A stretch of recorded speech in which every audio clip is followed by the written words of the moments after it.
और संसद में राहुल गांधी के बयान पर आज फिर हंगामा हो सकता है। राहुल ने कल अपने बयान के दौरान चीन का मुद्दा उठाया था। राहुल ने पूर्व सेना प्रमुख नरवणे की किताब का जिक्र किया था, जिसके बाद हंगामा हुआ।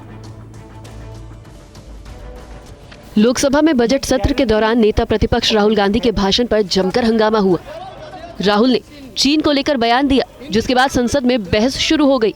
राहुल ने पूर्व सेना प्रमुख जनरल नरवणे की किताब का हवाला देते हुए कई सवाल उठाए। संसद में राहुल ने पीएम मोदी और अमित शाह के लिए कुछ आपत्तिजनक शब्दों का भी इस्तेमाल किया था, जिसे लोकसभा स्पीकर ने अब रिकॉर्ड से हटा दिया है। राजनाथ सिंह के चरित्र के बारे में जो बताया था, उसे भी हटाया गया है। राहुल के भाषण के दौरान कई बार लोकसभा की कार्रवाई स्थगित करनी पड़ी।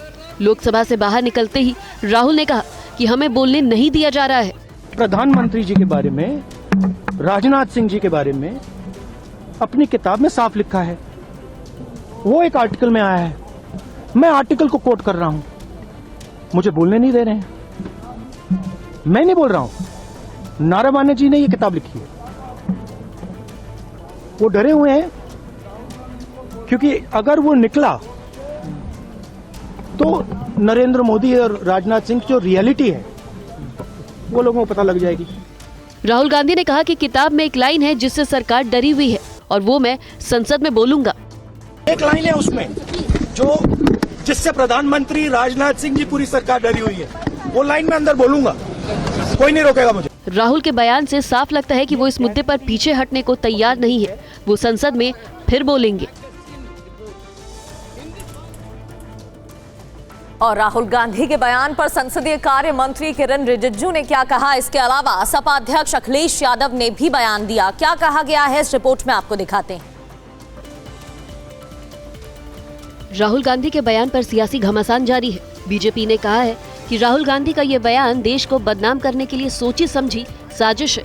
बीजेपी ने कहा कि मोदी सरकार में देश की सभी सीमा सुरक्षित है। राहुल गांधी ने ऐसा नहीं, वो बचपना नादान में ऐसा कर रहा, ऐसा नहीं है। ये सोची समझी एक षड्यंत्र है कि भारत को बदनाम करने के लिए। वहीं समाजवादी पार्टी ने राहुल के बयान को सही ठहराया है। अखिलेश यादव ने कहा कि हमें चीन से ज्यादा खतरा है, उसकी नजर हमारी सीमा पर लगी हुई है।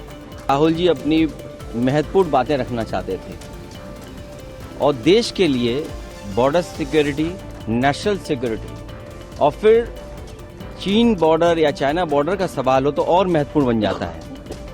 समाजवादियों ने समय समय पर सरकारों को ये बात रखी है कि पाकिस्तान से ज्यादा हमें सावधान रहना पड़ेगा चीन से। और बड़ी खबर है यूपी में मदरसों से जुड़ी हुई, जहां यूपी के सभी मदरसों के लेन देन की जांच होगी। विदेशों से फंडिंग की सख्त जांच को लेकर खबर, मदरसा संचालकों के भी बैंक खाते खंगाले जाएंगे। यूपी के मदरसों पर सीएम योगी ने यह बड़ा फैसला लिया है। तो अब विदेश फंडिंग को देखते हुए ये एक और बड़ा फैसला। हालांकि मदरसों पर सीएम योगी का ये बड़ा फैसला क्या है, मदरसा संचालकों के बैंक खाते खंगाले जाएंगे, विदेशों से फंडिंग की सख्त जांच होगी, साथ ही यूपी के सभी मदरसों के लेन देन की जांच का फैसला लिया गया है। तो यूपी में मदरसों से जुड़ी इस वक्त की एक बड़ी खबर आपको बता रहे हैं, मदरसा संचालकों के बैंक खाते भी खंगाले जाएंगे।